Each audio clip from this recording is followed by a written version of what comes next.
26 જાન્યુઆરી 2001 માત્ર 2 મિનિટમાં કચ્છની ધરતી ધ્રુજી ઉઠી અને 12,932 સ્વજનોની યાદ પાછળ રહી ગઈ. પણ કચ્છની ખમીરી ક્યારેય ઝૂકતી નથી. આ જ તાકાતે કચ્છને ફરી ઊભું કર્યું અને આ પુનર્નિર્માણની ગાથાને નવી દિશા મળી દેશના વડાપ્રધાન શ્રી નરેન્દ્ર મોદીજીના દ્રઢ સંકલ્પથી. આ જ સંકલ્પમાંથી જન્મ્યું એક અનોખું સ્મારક સ્મૃતિવન.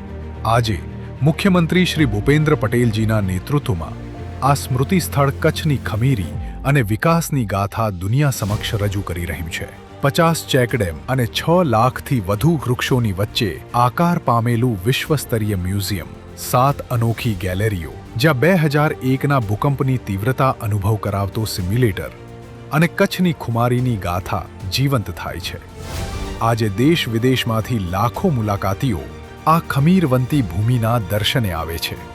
આ જ અદ્ભુત આર્કિટેક્ચર અને ડિઝાઇન માટે સ્મૃતિવનને વૈશ્વિક એવોર્ડથી પણ સન્માનિત કરવામાં આવ્યું છે. 28 ઓગસ્ટે સ્મૃતિવનને 4 વર્ષ પૂર્ણ થશે.